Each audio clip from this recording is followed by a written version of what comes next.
Ugh.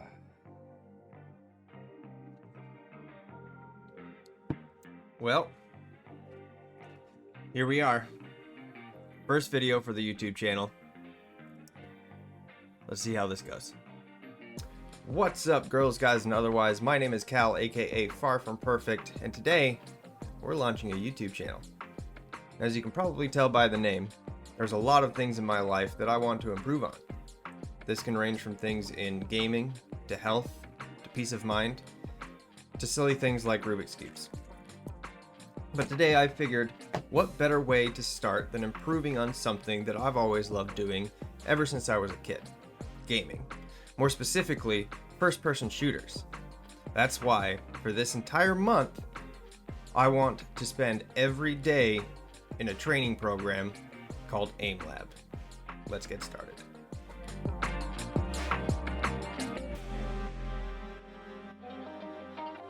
For those of you who don't know, Aim Lab is an aim training game that you can download for free on Steam. Now, it's been out for a couple of years, but they still say that it's early access, but all that means to me is they're still working on it. They're still paying attention to the game and still listening to the players and changing the game accordingly, which honestly a lot of games out there could use.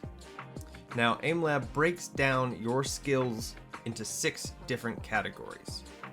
Those are flicking, tracking, speed, perception, precision, and cognition. Now, what do all those mean? I had to write these down to make sure that I was getting them all right. So here we go. Flicking is your ability to retarget quickly. Tracking is following moving targets. Speed is how quickly your targets are hit. Precision is how clustered or accurate your shots are. Perception is the ability to notice targets, and cognition is how well you identify targets. Now, those last two are a little bit similar, but if you've played the game, you know they're a little bit different. Perception is, ooh, there's a thing. Cognition is, I know what that thing is. It's kind of confusing, but they're different, trust me. With that in mind, you can't really improve if you don't know where you're starting. So the first thing I did is the first thing that any Aim Lab player does when they first start up the game. They're evaluated, and they get scores in each category to tell them what their strengths are, what their weaknesses are, what they should improve on. Here are my scores, right here. They're not the greatest. They're not the worst, but there's a lot of room for improvement. Now that we know my beginning scores, where do we go from there? We set goals, because that's how you improve. Now, I've written them down again so that I don't forget them. Goal number 1, Aim Lab every day for at least a month. Number 2, focus on my weaknesses. The things that I'm good at, there's not really as much importance in practicing those as what I'm weak at. Measure my improvement by the stats and the scores combined. A lot of people that play Aim Labs just shoot for high scores, but I'm going for high scores and improved statistics. And lastly, think critically on how to improve instead of just grinding. There's a quote here: practice without purpose is pointless. And that goes for a lot of things in life. Now that we have these goals set, where do we go from here? Well, we practice. I've been practicing with Aim Lab for 1 week now, and I can already start to see a little bit of improvement.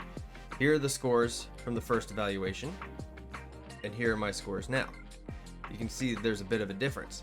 Most of the scores have gone up. Yes, one of them have gone down, but I've marked that down, and we're going to be working on that. But along with the scores, we also want to be thinking again critically about what these scores mean and how my gameplay is actually affected. With thinking critically comes note-taking for me. So I've got the notebook again, and we've got a few things that in this past week I've noticed with my gameplay. Number 1, I play worse when I'm tired. If I'm coming home from a long day at work or it's super late and I hop on, things aren't going to go very well. Number 2, stretching is important. Very important. If you're doing a lot of wrist movement and arm movement, You know, your muscles need to be stretched and your tendons need to be worked out so that you don't injure yourself doing all of those repetitive motions. Number 3, I lowered the DPI in my mouse. It was set at 1600 and I brought it down to 800 so that things could be a little bit more precise and I had more control over what I was doing. And number 4, this is kind of a big one, is I started to notice what I was training for in my games. Now I know what you're thinking. Well, of course you're noticing what you're training for. Isn't that the whole point? Well, kind of. But when I'm in games now, I'm understanding more of, oh, that I was flicking there or I was tracking somebody there, and it's more of a cognitive experience instead of just playing mindlessly without thinking about it. And I think that that in and of itself is really going to improve my gameplay in a lot of different things. So there you have it. That's been my experience so far with AimLab for 1 week. If you guys play AimLab, let me know what your favorite scenario is down in the comments below. Don't forget to like and subscribe and do all of the YouTubey things. It will greatly help out. And if you're over on Twitch, check out the Twitch channel, twitch.tv/farfromperfect. I'll put descriptions and everything down below. I think that's how you do YouTube things, right? But yeah, we're going to continue on with this for another week and come back and check in and see how things improve for week 2. But you guys be good to each other, and we'll see you next time. Bye! Enemy UAV overhead. Enemy dropping into the air. Sorry, bro. That's rough, buddy. That's rough, buddy.